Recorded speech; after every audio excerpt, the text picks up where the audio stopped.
ब्रह्म राक्षस। यकीनन आपने ये शब्द कई बार सुना होगा और आपके दिमाग में एक सवाल बहुत बार आता होगा कि ये कैसे राक्षस होते हैं जिनके नाम के आगे ब्रह्म शब्द लगा होता है, और ये कितने शक्तिशाली होते हैं। क्या ये सच में जिंदा राक्षस होते हैं या भूत प्रेत की प्रजाति होते हैं। इस वीडियो में मैं आपको ब्रह्म राक्षस की ऐसी जानकारी देने वाला हूं जो शायद आपने पहले कभी नहीं सुनी होगी। इसी के साथ एक ऐसी सच्ची घटना भी मैं आपको बताऊंगा जो ब्रह्म राक्षस से जुड़ी हुई है, और इस घटना में आप ये जानेंगे कि एक ब्रह्म राक्षस अपनी शक्तियों का इस्तेमाल कैसे करता है और उनसे बचा कैसे जाता है। तो दोस्तों, ये वीडियो बहुत ही रोमांचक होने वाली है। इस वीडियो को अंत तक जरूर देखिएगा, आपको बहुत कुछ नया सीखने को मिलेगा। तो अब वीडियो शुरू करते हैं। ब्रह्म राक्षस, पहले तो ये नाम सुनने में ही बहुत अजीब लगता है। आखिर ये कैसा राक्षस होता है जिसके नाम के आगे ब्रह्म लगा होता है। तो मैं सबसे पहले आपको बता दूं, ये कोई राक्षस की प्रजाति नहीं है बल्कि प्रेत की प्रजाति है, लेकिन इसका नाम राक्षस रखा गया है। वो मैं इस वीडियो में आपको बताऊंगा क्यों।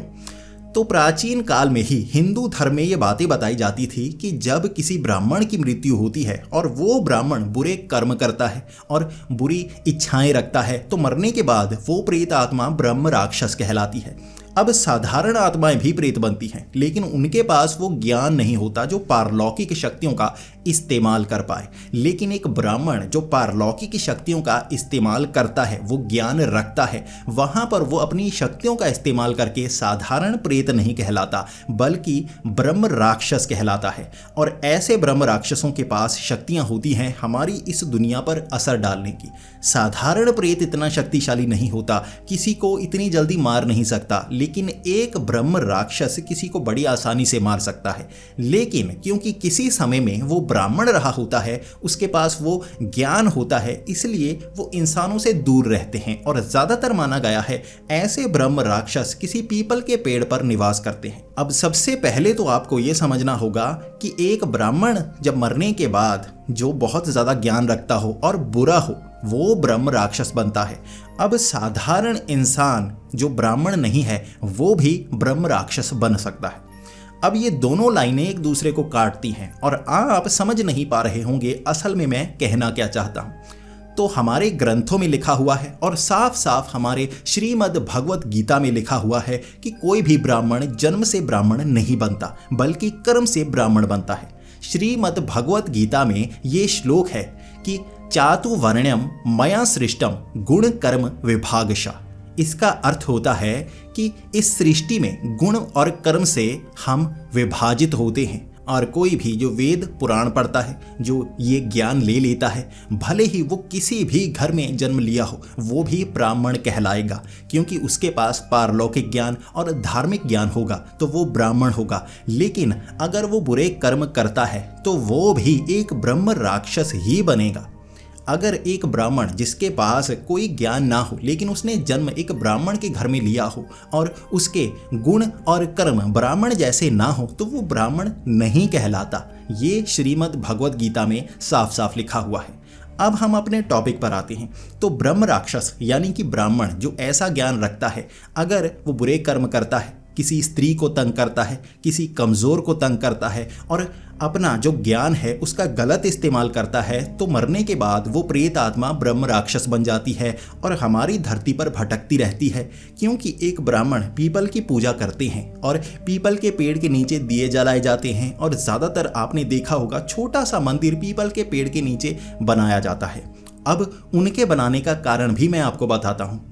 जितने भी ब्रह्म राक्षस होते हैं वो पीपल पर अपना निवास करते हैं, और जब भी कहीं नए मंदिर का निर्माण होना हो तो वहां पर ये देखा जाता है कि आसपास किसी पेड़ पर कोई ब्रह्म राक्षस निवास ना कर रहा हो, क्योंकि ब्रह्म राक्षस कभी भी किसी मंदिर का निर्माण होने नहीं देते। वो अपनी शक्तियों का इस्तेमाल करते हैं और वहां लोगों को परेशान करते हैं, मारना शुरू कर देते हैं और मंदिर का निर्माण हो नहीं पाता। इसीलिए उस पीपल के पेड़ के नीचे एक छोटे से मंदिर का निर्माण करना पड़ता है। ये कुछ ईंटें रखकर भी छोटा सा मंदिर बनाया जा सकता है जो समर्पित होता है उस ब्रह्म राक्षस के लिए। इस तरह वो ब्रह्म राक्षस उस मंदिर से जुड़ जाता है और वहां पर बड़े मंदिर का निर्माण किया जा सकता है। अब आम तौर पर जो प्रेत आत्माएं होती हैं वो किसी ना किसी को नुकसान पहुंचाने की कोशिश तो करती हैं, लेकिन ब्रह्म राक्षस जो कि पीपल के पेड़ पर निवास करते हैं अमूमन लोगों को परेशान नहीं करते, और वहां वो हैं भी इस बात का अनुमान किसी को लग नहीं पाता।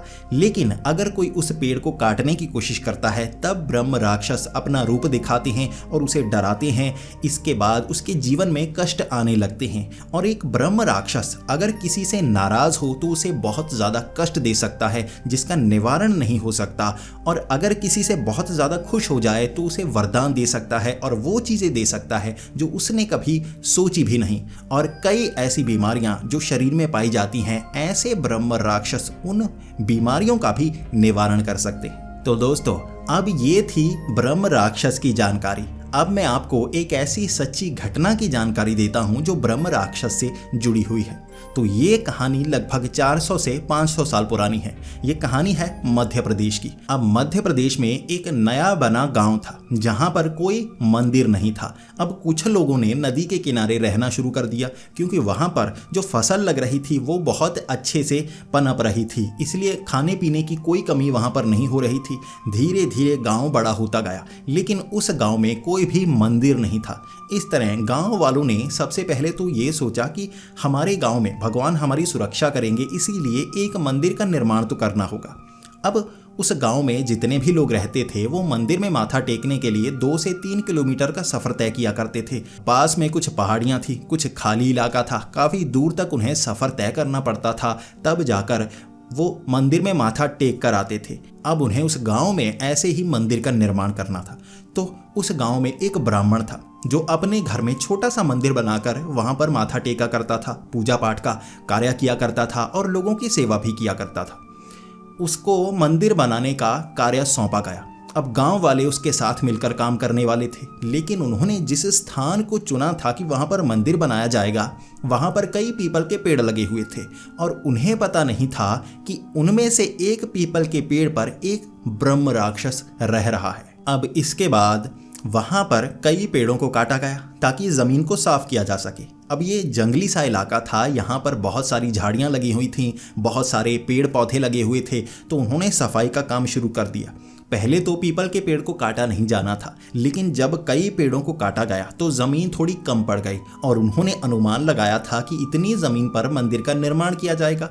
तो उन्होंने उस जमीन पर एक पीपल का पेड़ जो बीच में आ रहा था उसे काटने के बारे में भी सोचा, और ये वही पेड़ था जिस पर ब्रह्म राक्षस का निवास था।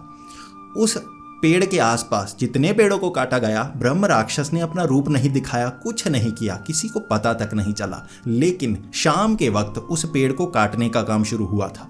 जब उसे काटा जा रहा था, कई जो लकड़ी काटने वाले आदमी थे वो बीमार पड़ते गए। वो थोड़ा सा काम करते, पानी पीते और वहाँ उन्हें उल्टियाँ आने लगती, उन्हें दस्त आने लगते। इस तरह वो परेशान होकर काम छोड़कर चले गए। उसके बाद गांव वालों ने सोचा कि अगर वो लकड़ी काटने वाले ये काम नहीं कर पा रहे हैं तो गांव वालों को मिलकर ये काम करना होगा। तो गांव वाले ये काम करने लगे। इसके बाद गांव वालों ने कुछ कुल्हाड़ियाँ ली, कुछ आरियाँ ली। इसके बाद उस पेड़ को काटने की कोशिश करने लगे। अब गांव वाले भी बीमार होने लगे। जब कोई वहां पर उस पीपल के पेड़ को काटने की कोशिश करता, जरा सा कट लगाता तो वहीं पर वो बेहोश हो जाता और उसे फिर से गांव में ले जाया जाता। इस तरह सबको लगने लगा था कि अब इस पीपल के पेड़ को काटा नहीं जा सकता। तो उन्होंने उस ब्राह्मण से पूछा कि अब हमें क्या करना चाहिए, क्या यहाँ पर एक मंदिर का निर्माण करना चाहिए या नहीं करना चाहिए। तो उसने कहा कि मंदिर का निर्माण करते हैं। अब ये कार्य मुझे सौंपा गया है तो मैं कोई ना कोई रास्ता तो निकालूंगा। अब उसने पीपल के पेड़ के नीचे हवन यज्ञ रख लिया। अब गांव वाले अपने काम पर लगे हुए थे। उसने कहा था 2 दिन तक मैं यहाँ पर हवन यज्ञ करूंगा, लेकिन उसे ये पता नहीं था कि ये हवन यज्ञ इसीलिए किया जा रहा है ताकि कोई बुरी शक्ति यहाँ से भगाई जा सके। और वहाँ पर एक ब्रह्म राक्षस निवास कर रहा था। अब उसने मंत्रोच्चारण शुरू किया। ये सुबह के 6 बजे का वक्त था। जैसे ही वो ब्राह्मण मंत्रोच्चारण करता गया, बार बार उसकी जबान फिसल रही थी। वो बोलना कुछ चाहता था, बोला कुछ जा रहा था, और जिस अग्नि को कुंड में जलाया जा रहा था बार बार वो बुझ रही थी। वहाँ थोड़ी सी हवा चलती, कभी ऊपर से लकड़ियाँ गिर जाती, कभी किसी पेड़ का तना गिर जाता। इस तरह से बार बार वो कुंड बिखर रहा था। ऐसा लग रहा था कोई विघ्न डाल रहा है। लेकिन वो ब्राह्मण के पास जानकारी तो थी, लेकिन इतनी ज़्यादा जानकारी नहीं थी कि वो समझ पाता ये क्यों हो रहा है। उसे लगा शायद भगवान इस समय खुश नहीं है, उन्होंने कोई बुरे कार्य किए होंगे, जबकि वो कोई भी बुरे कार्य नहीं करता था। पूरे गांव वालों से अच्छा बनकर रहता था, घर में पूजा पाठ करता था और बाहर लोगों की सेवा किया करता था। इस तरह वहाँ बार बार जब विघ्न पड़ता गया तो उसे लगा शायद कोई साधारण प्रेत होगा जो इस पीपल के पेड़ के इर्द गिर्द रहता होगा, तो सबसे पहले उसका निवारण करना होगा। तो उसने वो हवन यज्ञ छोड़ा और उसके बाद उस पीपल के पेड़ के इर्द गिर्द लाल रंग का धागा बांधने लगा। जब उसने लाल रंग का धागा बांधना शुरू किया तो ये 7 बार जो चक्कर लगाकर धागे को एक जगह गांठ लगानी थी। सबसे पहले उसने धागा एक बार घुमाया, जैसे ही एक बार घुमाया उसे चक्कर आए, वो गिरने सा लगा था, लेकिन बार बार वो मंत्रोच्चारण करता और खुद को संभाल लेता। इस तरह उसने धागा बांधने की कोशिश तो की, लेकिन धागा बार बार हाथ से खींचकर टूट रहा था। अब वो ब्राह्मण भी बहुत ज़्यादा गुस्से में आ गया था। उसे लगने लगा था कि यहाँ जो प्रेत है वो परेशान कर रहा है, तो सबसे पहले प्रेत निवारण करना होगा। अब इस पेड़ को काटने का जिम्मा मेरा।